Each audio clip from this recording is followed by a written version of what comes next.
purihin po ang ating Ama na makapangyarihan sa lahat. Magandang araw po sa ating lahat mga kaibigan, mga minamahal, mga kapatid. Nandito na naman tayo sa ating pagtatalakay ng ating daily bread. At ang tatalakayin natin ngayon ay ang chapter 35 ng Genesis. Hallelujah. But before anything else, manalangin po muna tayo mga kapatid bago ako magbabasa sa talatang ito. Ama naming makapangyarihan sa lahat, maraming salamat po sa pagkakataon ito, sa araw na ito, na kami po ay makikinig, magbabasa, at mapagnilay-nilayan namin ang mga salita mo na binibigay mo sa amin. Ama, maraming salamat na makukuha namin ang pinakabuod ng gusto mong pagpaintindi sa amin sa talatang ito sa buhay ni Jacob at sampung ng kanyang pamilya. Maraming salamat, Ama, sa iyong pagpapala. Maraming salamat sa lahat ng mga bagay-bagay na pinaubaya mo sa amin, at maraming salamat din na Abayahawa sa kaligtasan, at lalong-lalo na Ama, maraming salamat sa iyong shielding and protection upon us, upon your people, na hindi ninyo kami pinabayaan sa ginawa ng adversary, itong pandemic na ito. Maraming salamat, Ama, na ikaw ang nagproprotekta sa bawat isa sa amin.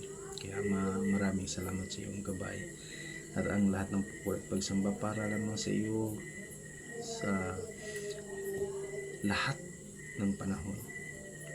At Ama, maraming salamat na ang iyong banal na Espiritu ang palaging gagabay sa amin sa lahat ng aming gagawin at gawain. Kaya Ama, maraming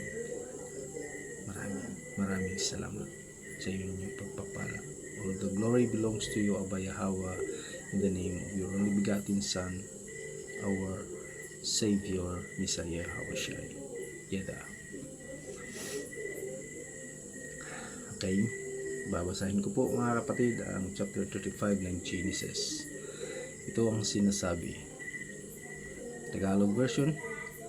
At sinasabi ng alahayam kay Jacob, tumindig ka, umahon ka sa Bethel at tumahan ka roon, at gumawa ka roon ng isang dambana sa alahayam na napakita sa iyo nang ikaw ay tumakas mula sa harap ng inyong kapatid na si Esau. Nang magkagayoy, sinabi ni Jacob sa kanyang sambahayan at sa lahat niyang kasama, ihiwalay ninyo ang mga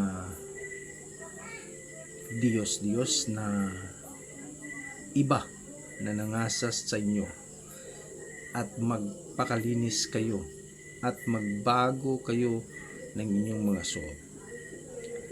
At tayo'y magsitindig at magsisampa tayo sa Bethel, at gagawa ako roon ng dambana ng alahayam na sumagot sa akin sa araw ng aking kahapisan, at sumaakin sa daan ng aking nilakaran.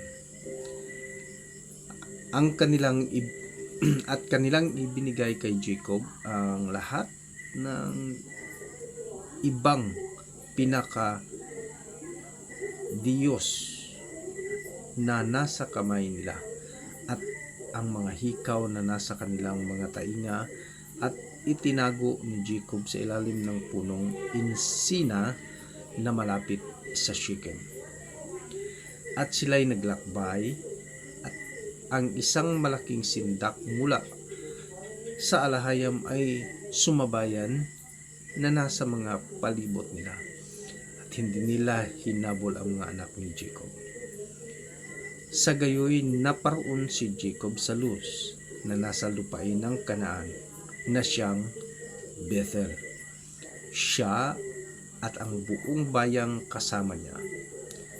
At siya'y nagtayo roon ng isang dambana at tinawag niya ang dakong yaon na El Bethel, sapagkat ang alahayam ay napakita sa kanya roon nang siya'y tumakas sa harap ng kanyang kapatid.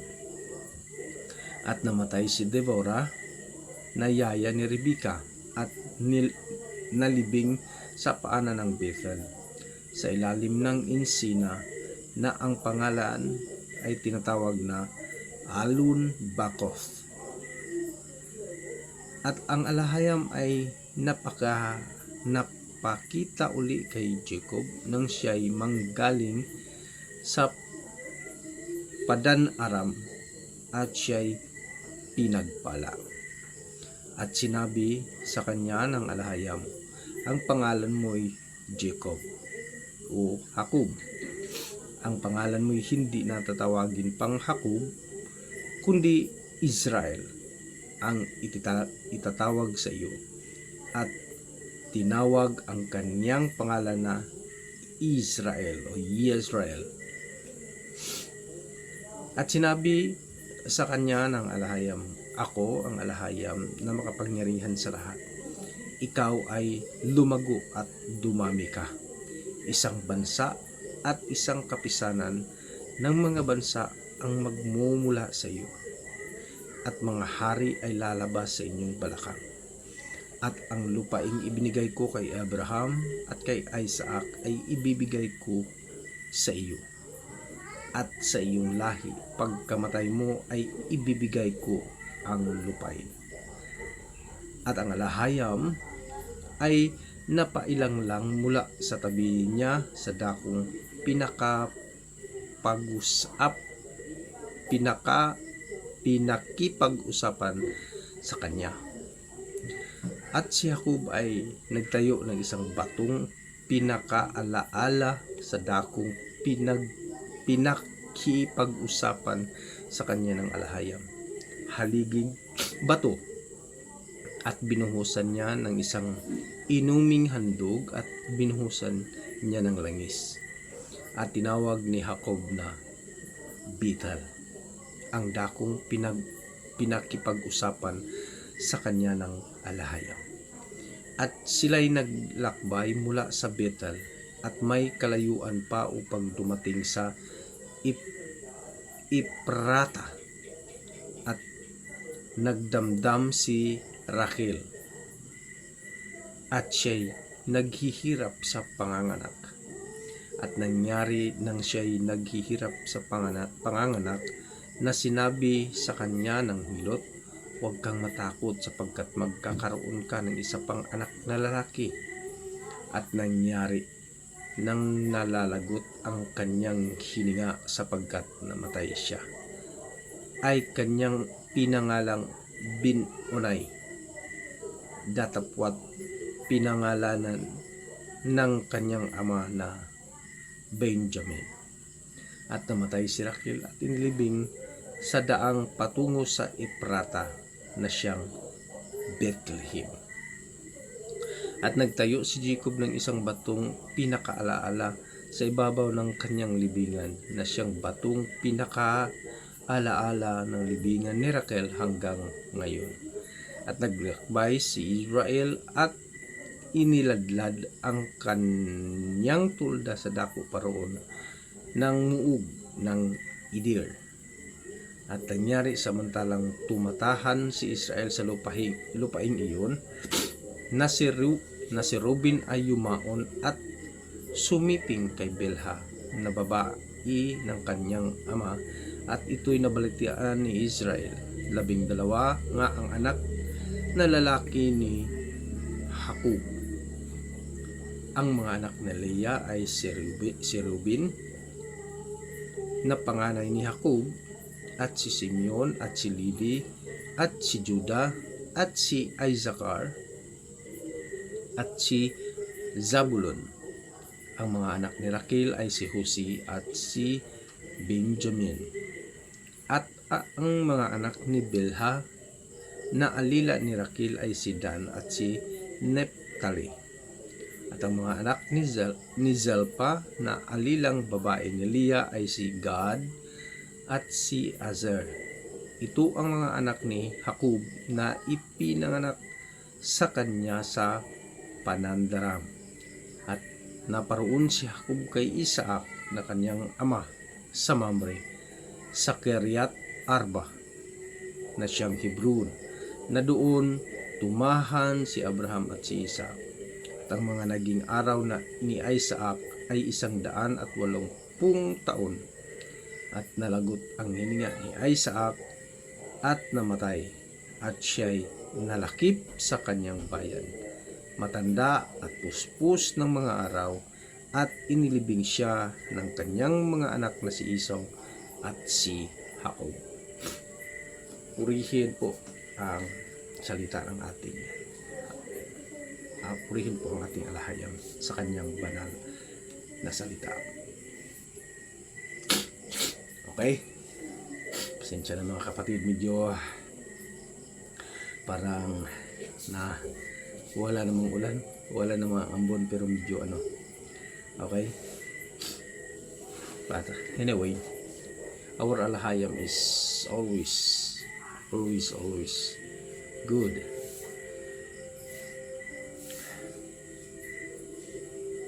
Okay?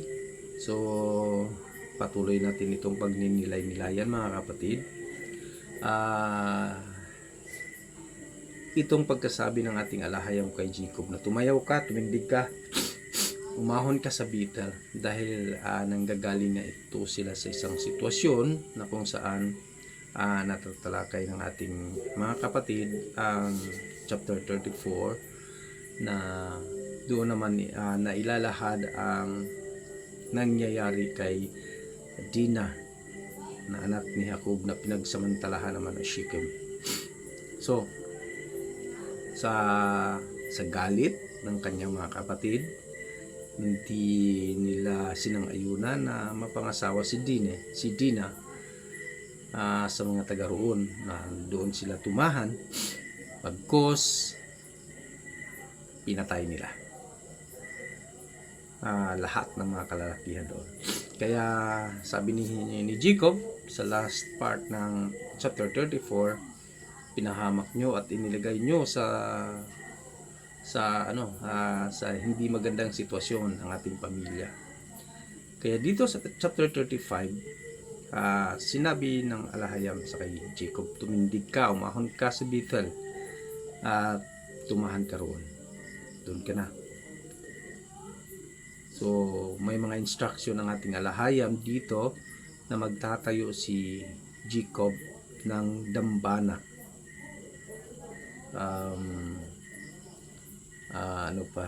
Ano po ba ito sa English? Itong dambanang ito.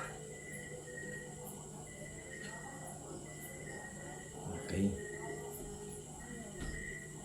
Altar. Okay. Altar pala. So ayun. May instruction ng ating alahayam dahil sa kanyang timeline, ito na naman in-instruct na niya si Jacob na doon na mananahan, dahil kung matatandaan natin mga kapatid, sa journey ni Jacob may kanya-kanyang timeline sa kanyang buhay. Paano siya ginaid ng alahayam, paano siya inalagaan ng alahayam, paano siya namuhay. Okay, so dito na instruction na ni Abba kay Jacob ang kanyang gagawin, at maggagawa siya nga ng altar sa Bethel. Bakit tinawag itong Bethel? Bethel. Okay. Bethel in English translation is house of alahayam. Okay, or dwelling of alahayam. So kasi di ba nung tinagpo or na-meet ni Jacob ang alahayam, nung tumakas nga siya kay Esau, kaya naglagay siya doon ng ano, ng nagtayo siya ng bato pa, para palatandaan. Kaya in due time, sa timeline nga ng alahayam, pinabalik na si Jacob doon at sinabi na magtatayo ka doon ng dambana, ng altar, upang doon ka mananahan. At isa sa naiintindihan ko dito mga kapatid, na inilayo din si Jacob doon sa lugar ng nangyari nga kay Dina na pinagsamantalahan, at nagiging nag-respect nga yung mga kapatid niyang lalaki. Grabe no, dalawa lang ang gumawa. Kung sa bagay, hindi makaano yung mga lalaki doon dahil hindi pa tawag dito, hindi pa humihilom ang sugat sa kanilang pagpapa-circumcise, pagpapatuli. Okay, so natalakay na yun ang ating mga kapatid. Ano ko lang yun, medyo backread konti para maintindihan natin din bakit sinabihan si Jacob ng alahayam. Okay, tumayo ka na, tumindig ka, doon ka na sa Bethel. So nung papunta na sila, sinabihan na ni Jacob yung mga kasamahan niya, yung buong pamilya na, at ang buong kawan ng nasa kanya. Sinabihan niya, okay, relocate na naman tayo, pupunta tayo doon sa lugar kung saan tinagpo ako ng ating alahayam. Doon tayo. At bago tayo pupunta doon, surrender nyo muna yung mga ano niyo, pinakakatagong mga Diyos-Diyusan, yung mga idols sa lugar na yun. Kaya sinabihan ng kanyang mga servants. Kaya ibinigay nila ang kumbaga, yung dito kasi sa translation ng Tagalog is pinaka-Diyos, small d.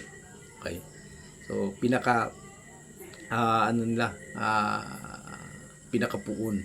Okay, ito ang gagamitin kong word. Pinakapuon nila nasa kamay nila, at yung mga hikaw nandyan sa kanila, ibinigay, okay, sa lahat ng mga nandoon. Anong sinabi na ng kanilang leader na si Jacob nga, okay, surrender it all. Okay, may mga nakatago-tago pa.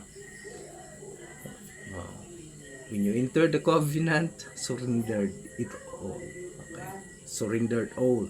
Okay,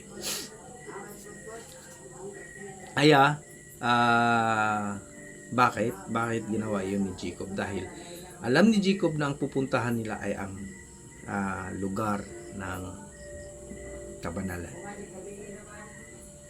lugar na nandoon ang presensya ng alahayam. Kaya walang makakatayo doon na hindi banal. So yun, in short, naglakbay nga sila patungo sa lupain ng Bethel. At may isa na namang translation ng lugar na yun na Luz. Okay, sa lupain ng Kanaan. But nalalaman na natin mga kapatid na itong lupain ni Kanaan ay originally lugar ito ng great grandfather nila. Okay, natin na si Shem. Okay. So Shem ay kay Shem ito na lugar na ini-squat naman ni Kanaan. Okay. So, nung dumating sila doon, nagtayo sila ng altar, dambana. Okay. Dahil doon nga siya tinagpo ng alahayam. So, nung una may palatandaan na siya, kaya nga naglagay siya ng tanda doon nung una siyang tinagpo ng ating alahayam, dahil nasa isip na niya na kung mabubuhay siya, babalik siya sa lugar na iyon. Okay. So dito sa verse 8, iba na may medyo na iba ang senaryo, dahil sa paglalakbay nila, namatay yung si Deborah na yaya ni Rebecca. Okay. Sa kanilang paglalakbay may mga senaryo na mga nangyayari. So ito nga si Deborah, ang yaya ni Rebecca, ay hindi nakasama nila doon sa Bethel. Okay. Dito din mga kapatid, ating makikita na talagang ang isa sa pinakabuod nating ma-analyze dito mga kapatid, na kapag umabot na sa punto na yun na ang timing ng alahayam, kahit ano pa ang sitwasyon mo, kahit anuman ang katayuan mo sa buhay, kapag tatawagin ka na, i-extract ka na ng ating alahayam, ops, tama ka na dyan, ito na, dito na tayo. Kagaya lang nangyayari sa bawat isa sa atin nung dumating itong pandemic na ito. Yung plano ng isang tao, or kung plano man o plano, I really believe hindi, kasi yung plano ng tao ay ina-approve na lang niya ng alahayam, o dahil sa katigasan ng ulo, di ba?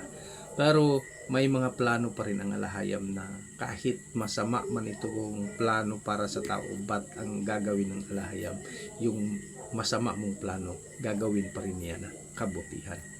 So ito nga, sinabihan na tayo, ops, tama na kayo dyan, umalis na kayo at pumunta na kayo sa Bethel. Okay, saan ang Bethel na to? Ang pagkakilala natin nung tinagpo tayo ng ating alahayam, which is nung nakikipag-covenant po tayo. Sa kapanahonan natin ito, nauulit at nauulit lang ang mga pangyayari. What has been will be done again. There's nothing new under the sun. Kaya ang pakatandaan natin mga kapatid, na lahat ng ating plano, lahat ng ating mga iniisip, kailangan lang natin na isubmit. We will fully submit to our alahayam, dahil siya lang ang may alam sa ating buhay. Siya lang ang may alam ano ang ikakabuti natin. Okay, ito na nga, tinawag na, tama ka na dyan, Dong Jacob, para isakatuparan ko na yung plano ko para sa iyo. 'Di ba nung nakipagbuno si Jacob sa alahayam, sabi niya, hindi kita bibitawan hangga't hindi mo ako hindi mo ako bibitawan. Ay, hindi kita bibitawan kung hindi mo ako panalanginan, ano ba 'yan? Hindi mo ako i-bless. Kung hindi mo ibibigay sa akin ang pagpapala. Okay. So ayun na nga. Doon pa lang naitanong na ng alahayam, who you are. Sino ka? O Jacob. Dito pinaalala, inulit ng ating alahayam na maisakatuparan na ang kanyang sinabing isa sa mga blessing na ibibigay niya kay Jacob. So, dito, nung palakbay pa lang sila, ang nangyayari, buntis nga si Rebecca, si Raquel, si Rachel sa English, sa kanilang paglalakbay, sa kalagitnaan ng kanilang paglalakbay ay nanganak na si Raquel. But naghihirap at ito ang ikinamatay. Kaya nga sabi ni Raquel, papangalanan mo ito ng Binoni. Hello kuya Binoni. Okay. So Binonay, kumbaga sa kahulugan nito ay ito ang ipapangalan mo dahil ako'y naghihirap.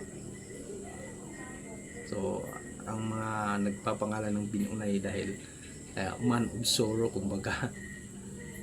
Okay, pero hindi yon ang ipinangalan ni Jacob, kundi ang ipinangalan niya ay Benjamin. Okay, pinalitan ni Jacob. Okay, nung namatay nga si Raquel, nailibing siya doon sa tinatawag na Ephrata, na sa kapanahunan natin ngayon, sa kapanahon ng Misaya, ay ang Bethlehem, which dyan din ipinanganak ang ating Misaya nung siya nagkatawang tao. So may mga significance talaga, mga kapatid, ang mga pangyayari from here, from Genesis to Revelation. Okay. So nagtatayo nga si Jacob na naman ng palatandaan, bato, pinakaalaala niya sa libingan ng kanyang asawa na si Raquel na hanggang ngayon ay nandyan pa. Okay. Yan ang declaration ng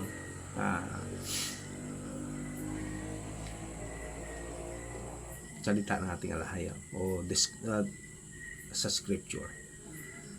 Okay. At doon nga, nung dumating na sila sa Bethel,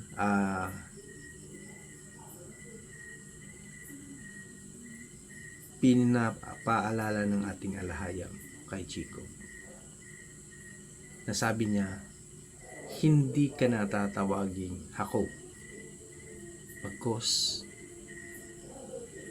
tatawagin ka na mula ngayon at maisa katuparan na ikaw na ay si Israel.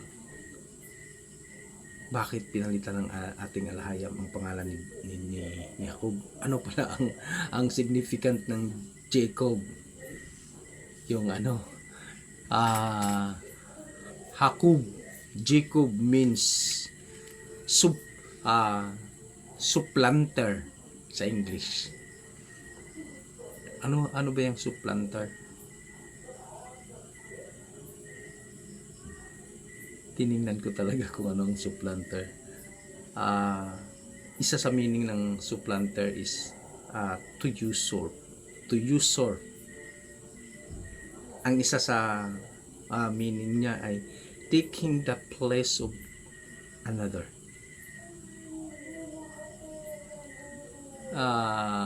Correct me if I am wrong sa pagkakaintindi ko. Kung sa Tagalog natin babasihan ito, kumbaga ang supplanter pala ay isang mapanlamang, no? Mapanlamang. Kaya nga yun nga ang ginawa ni Jacob kay Esau. Kaya pinalitan ito. Hindi pala palamuti lang yung pagpapalit, dahil kung mapapansin natin, mga kapatid, dito sa compilation ng scripture, maraming bisis na nagpapalit ng pangalan ng ating alahayam sa mga taong ginagamit niya upang maituwid ito, dahil our name has a significance. Kaya dito sa kapanahunan natin ito, mga kapatid, bago tayo magpapangalan sa ating mga anak, titingnan muna natin kung ano ang kahulugan ito. Ano ang meaning na ito. Dahil bawat pangalan may kahulugan. Okay? So, isa ito sa matatalakay. Kaya nga hindi pinangalan ni Jacob kay Benjamin ang pangalan na ibinigay ni Rachel dahil ayaw niya ng binunay. Dahil hindi niya, kasi kung titingnan niya palagi si Benjamin, kung binunay ang binuni, ang ipapangalan niya, maalala niya palagi, paghihirap ng asawa ko. Grabe ang paghihirap ng asawa ko. Okay. So, dito natin makikita mga kapatid na sa talatang ito, sa chapter na ito ay maraming mga nangyayari at pangyayari. Saksak sinagol ang senaryo dito sa chapter 35 at nailathala pa dito yung pakikipagniig ni Reuben kay Bilha. So daming mga pangyayari dito at ipinakilala na naman dito ang kanyang 12 sons. Ang 12 na anak na mga lalaki ni Jacob. Which hindi lang 12 ang anak ni Jacob, ha. May mga dahil hindi napangalanan yung mga anak niyang babae. Kaya dito mga kapatid, natin makikita na sa lahat ng pangyayari ng ating buhay may kanya-kanya itong kumbaga may kanya-kanyang yugto. May setting of times ang ating alahayam bawat isa sa ating buhay. Kagaya lang ng ating na nakikita dito o nababasa dito sa buhay na naman ni Jacob dito sa chapter 35. Kaya mga kapatid, kailangan lang nating magtiwala sa ating alahayam. Kailangan lang natin na maibigay sa kanya yung sasabihin natin sa ating mga sarili, I can do nothing without you, Papa. Kaya ipaubaya natin sa kanya lahat ng mga bagay-bagay, lahat ng mga sitwasyon. At ang pinaka-importante dito mga kapatid, marunong tayong makinig. Marunong tayong umintindi. Dahil noon, makikipag-usap talaga ang ating alahayam sa kanyang mga pinili. In audible voice, in person. Bakit sasabihin nyo, in person ba? Yes! Nakikipagbunong nga si Jacob eh. Yes! Kasi si Jacob, sinasabi niya, in this place, I see alahayam face to face. Oh, di ba? So sa kapanahon na natin ngayon, every time na babasa tayo sa scripture, sa written word, every time na pagbubulay-bulayan natin ang kanyang mga salita na inihabilin niya sa atin, may kung ang pagbabasa natin, ito lang mga kapatid, isang tip, kung magbabasa man tayo ng scripture katulad nito, kahit isang chapter, isang araw na magbasa tayo, at sa pagbabasa natin, ito ang tip ko mga kapatid, ilalagay natin ang ating mga sarili sa senaryo kung ano man ang binabasa natin. Dahil kung gagawin mo yun, parang nandyan ka. Alam niyo yung ibig kong sabihin mga kapatid? Or nararanasan niyo na ba yun? Yung tulad na lang na sa nangyayari sa chapter 34. Ano kayang kung ilagay mo ang iyong sarili doon sa istorya, ano kayang ang mafi-feel mo? Ano kaya ang nasa puso mo kung ikaw ang kapatid ni Dina? Diba? Magagalit ka rin. Kaya hindi rin natin masasabihin na si Simeon at saka yung kapatid niya na hindi sila bakit hindi nila napigilan?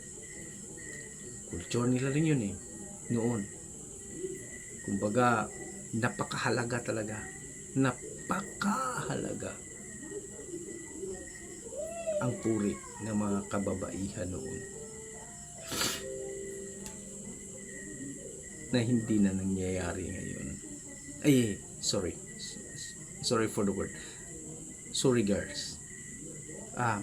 Bihira na lang na napapahalagahan yung puri, yung virginity ng kababaihan ngayon, which napakalaki para sa akin. Kung ako man ang ito lang natake lang natin to mga kapatid, dahil dito nga din may pakikipagniig niya. Kailangan lang talaga natin na kapag magbasa tayo sa banal na kasulatan, ilalagay natin sa puso at ilalagay natin ang ating mga sarili sa ating binabasa upang maiintindihan natin ano ang ibig sabihin, ano ang ibig ipakaintindi ng ating alahayin sa talatang iyon, sa panahon na iyon, sa senaryo na iyon. Kaya dito mga kapatid, nailathala pa na nakasalamuha pa nila ng matagal ang kanyang ama na si Isaac. Kanilang ama pala na niliniso, si Isaac, at nagkikita-kita pa sila pa ang ayos kay Isaac.